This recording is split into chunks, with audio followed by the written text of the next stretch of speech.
The call came in at 1:47 in the morning. I know the exact time because I'd been lying awake anyway, the way I always do since my wife passed 3 years ago. The bedroom gets too quiet after midnight. So I'd been reading some paperback western I'd bought at the airport 6 months back and never finished, when my phone lit up on the nightstand. The name on the screen stopped my heart for a second. It was my granddaughter, 10 years old, calling me from her house at 1:47 in the morning.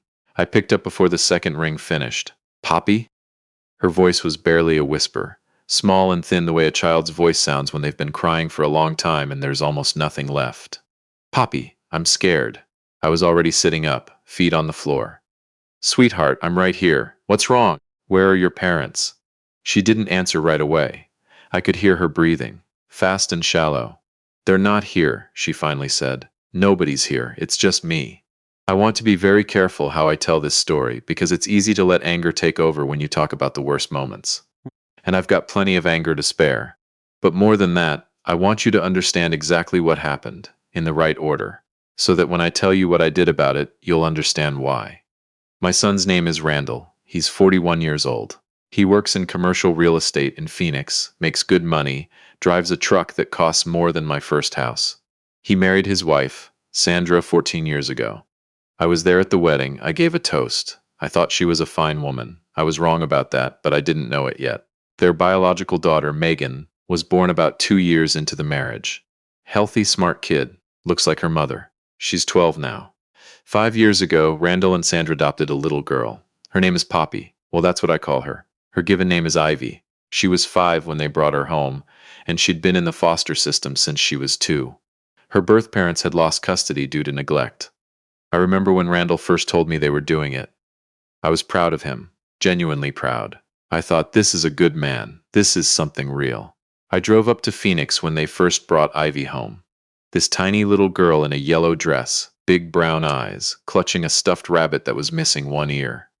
She didn't talk much that first visit, but at some point during the afternoon she climbed up onto the couch next to me and just sat there. Didn't ask for anything. Just sat there like she needed to know there was a solid person nearby. I've been her Poppy ever since. She started calling me that within the first month. I didn't correct her. For a while, things seemed okay. Sandra seemed warm enough with Ivy in those early years. Or maybe I just wanted to believe that. My son was busy with work. Sandra ran the household. And I lived 4 hours away in Tucson, so I only saw the kids on holidays and maybe a handful of weekends a year. You don't always see what you're not looking for. The first sign I noticed was at Thanksgiving, 3 years ago. Megan had gotten a new tablet for her birthday the month before. Ivy asked if she could use it to watch a movie while the adults talked after dinner. Sandra said no without looking up from her phone. Said it was Megan's. Not in a cruel way, just flat. Final. Like the idea of sharing it hadn't even registered as something worth considering. I watched Ivy's face. She didn't argue. She just said okay in this quiet little voice, and went and found something to do by herself in the other room. She was 7 years old. I mentioned it to Randall later, privately. He said Sandra had rules about the kids' belongings, that it was a discipline thing. I let it go. I shouldn't have. There were other moments. Birthday parties where Megan's was a big production. Rented venue, friends invited, a cake shaped like a horse because she was going through a horse phase, and Ivy's was a small dinner at home, cake from the grocery store, no friends. I asked Randall about it once, and he said Ivy was still adjusting socially and didn't have as many friends yet. Maybe. But that wasn't the whole story. I started noticing how Sandra spoke to each of them differently. Not overtly cruel, nothing you could point to in a single moment and say, there, that's it. It was the accumulation, the way she praised Megan's drawings and moved past Ivy's without comment. The way she'd squeeze Megan's shoulder walking by and not break stride when she passed Ivy. The way Ivy always sat slightly apart at the dinner table, like she'd learned to take up less space. My son either didn't see it or didn't want to. I don't know which is worse. Last spring, Randall called to tell me they were planning a big family trip. A cruise out of Miami down through the Caribbean. 7 nights on one of those massive ships, the kind with the water slides and the restaurants and the whole production. He said it cost them close to $18,000 all in, with the cabin upgrades and excursions and flights. I asked him which cabin package they were doing. He said they got a family suite. Sleeps 4. I did the math immediately. I didn't say anything. Megan. Sandra, Randall, 3 people. What about Ivy? I asked. There was a pause that lasted about 2 seconds too long. She's going to stay with Sandra's sister, he said. Over in Scottsdale. We figured she'd have fun there. Her cousin's around the same age. I asked him if Ivy knew about the trip yet. He said they were going to tell her this weekend. I said, Randall, you need to think very carefully about this. He gave me the usual responses. Ivy and Megan weren't getting along great lately. The timing wasn't right. They'd do something special with Ivy separately. He said it like he was reading from a script he'd written to convince himself. I told him I thought it was a mistake.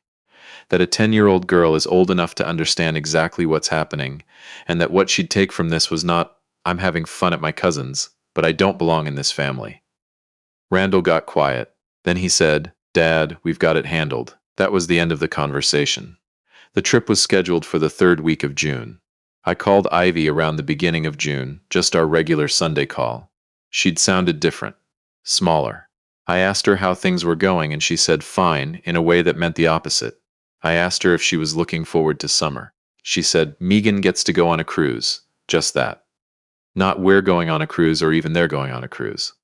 Megan gets to go. I said, I heard about that, sweetheart. How do you feel about it? She was quiet for a moment. Then she said, it's okay. I'll just stay with Aunt Chris. I said, we'll plan something for when you're back. Just you and me. Deal? She said, deal, Poppy. I hung up the phone and sat in my kitchen for a long time. The trip started on a Saturday. I texted Randall to say have a safe trip. He sent back a thumbs up. That was the last I heard from him. The following Tuesday I got the call, 1:47 in the morning. Ivy's voice barely a whisper. Poppy, I'm scared. When I asked her where she was, she told me she was at home, in Phoenix, at the house. I said, Sweetheart, I thought you were staying with Aunt Chris.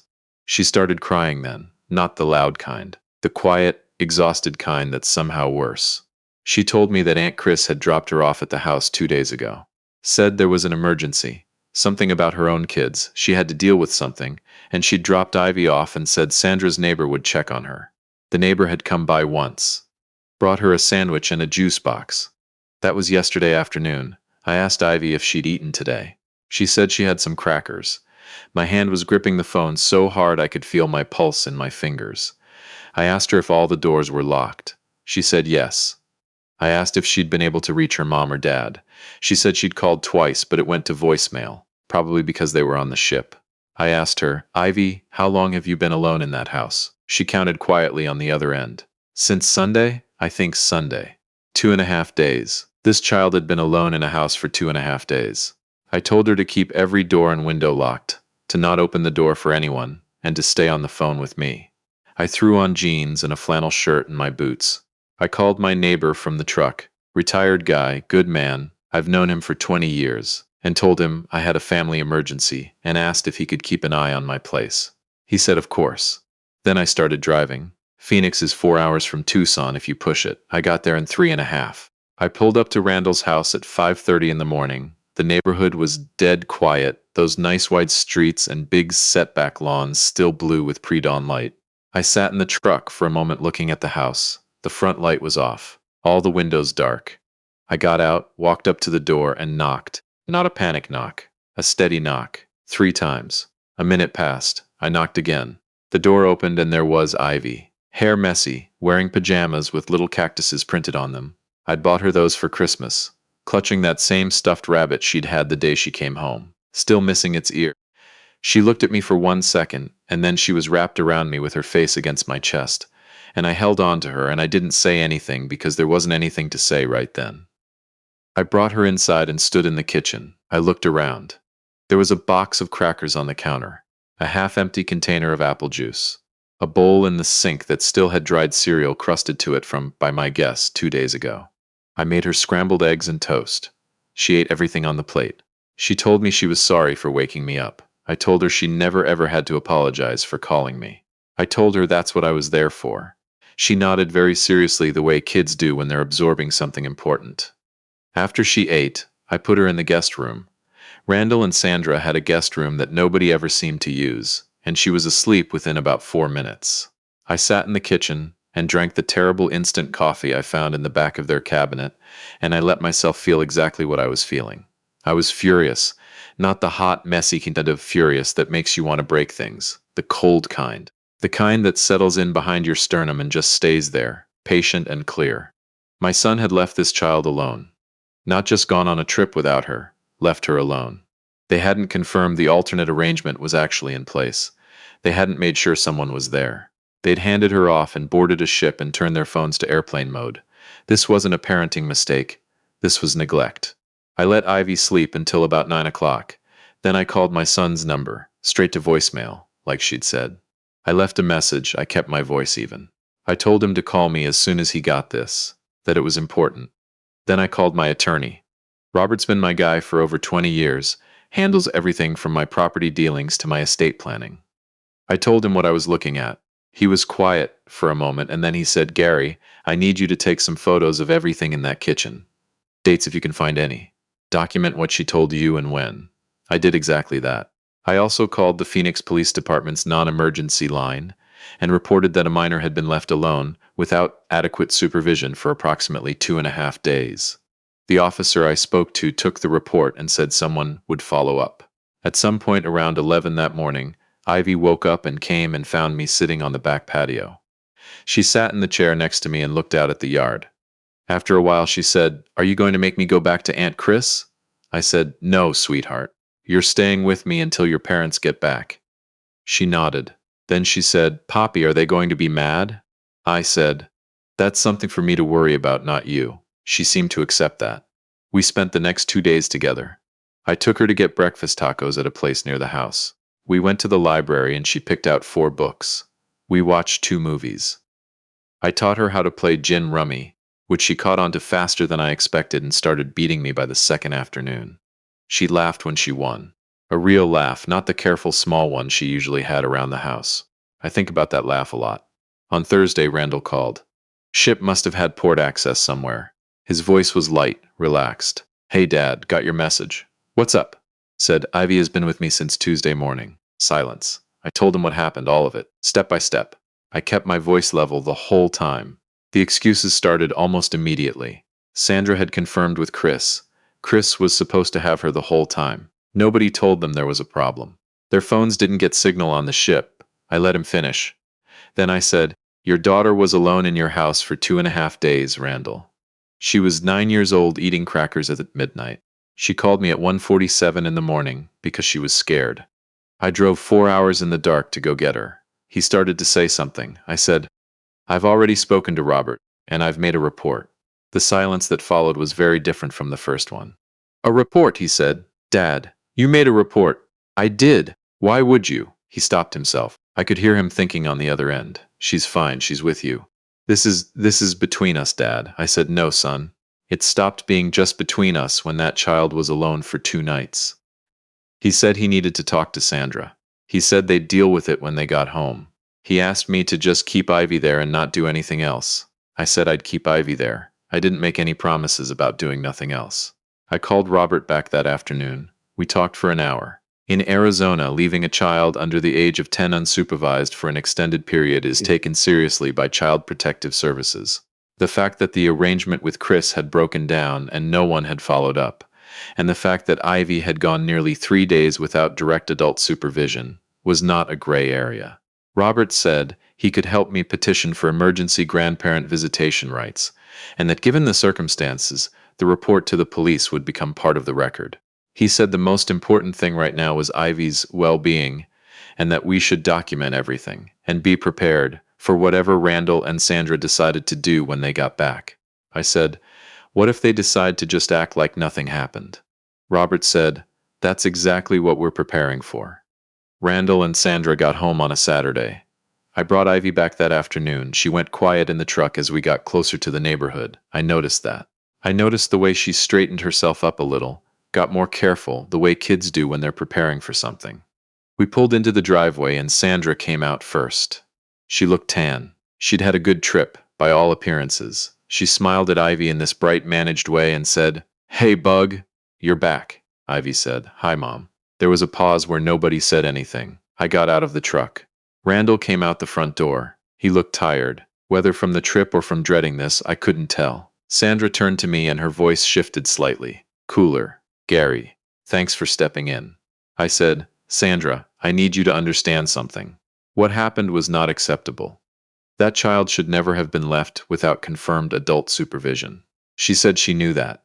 She said it was a miscommunication. She said it wouldn't happen again. I said no, it won't. The way I said it made Randall look up. I handed Sandra a copy of the document Robert had prepared, an outline of the situation, the police report number, and a formal requesting we establish a clear agreement about Ivy's care arrangements, visitation with me, and access to documentation from CPS going forward. She looked at it for a long moment. Then she looked at me. "You're serious?" I said, "Sandra, I have never been more serious about anything in my life." Randall took the papers from her. He read through them. His jaw tightened. He looked at me and said, "Dad, this is going to make things very complicated." I said, "I know it will. I'm sorry for that. But that little girl called me at 2 in the morning because she was scared and alone, and I will not pretend that didn't happen." I looked past him, into the house. Ivy was standing in the entryway still holding her rabbit, watching us. I held up my hand in a wave. She waved back, very small. I got in my truck and I drove home. Over the next 6 weeks, things moved the way legal things move. Slowly, and with a lot of paperwork. CPS opened a formal case. They sent her to the house twice. The police report became part of the record. Robert filed the petition for guaranteed grandparent visitation, which in Arizona requires demonstrating that it's in the best interest of the child. Given what was documented, the court agreed to hear it. Randall hired his own attorney. Sandra hired one separately, which told me something. There were moments during that stretch that were hard. My son called me twice to ask me to drop it. The first time he was angry. The second time he sounded tired and a little scared, and I nearly wavered, because he's still my son and I've loved him his whole life. But both times I thought about that 10-year-old sitting alone in a dark house eating crackers at midnight, and I kept going. The hearing took place on a Thursday in late September. Tucson, then Phoenix. I made that drive more times in 2 months than I had in the previous 2 years. The judge was a woman named Judge Caldwell. She'd been on the family court bench for 16 years. She had the look of someone who had heard every possible variation of every possible argument and was not interested in being impressed by any of them.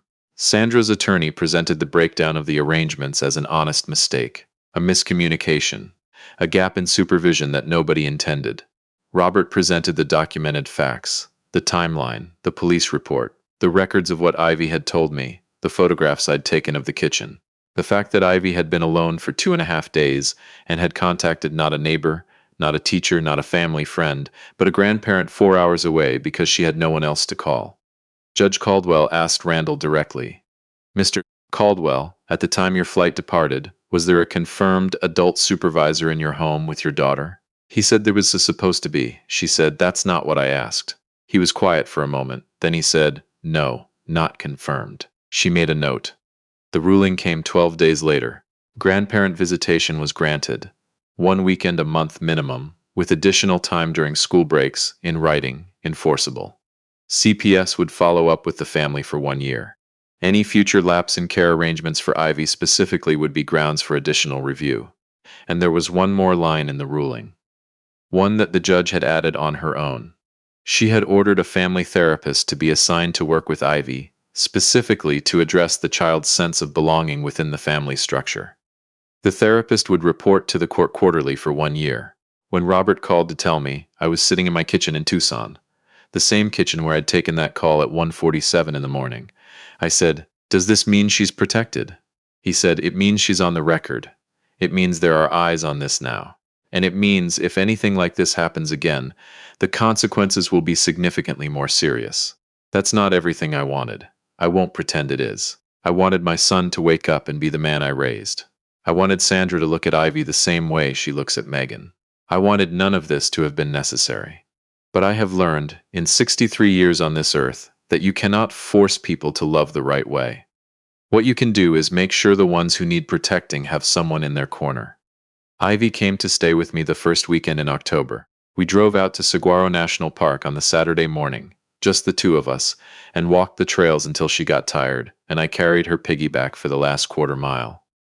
She laughed the whole way, her arms around my neck, her rabbit tucked in the pocket of her jacket. She told me she liked my house because it was quiet. I told her she could come anytime she wanted. She said, "Even when I'm old? Like when I'm 16? Said, "Especially when you're 16. She thought about that for a second. Then she said, "Okay, Poppy." And that was enough.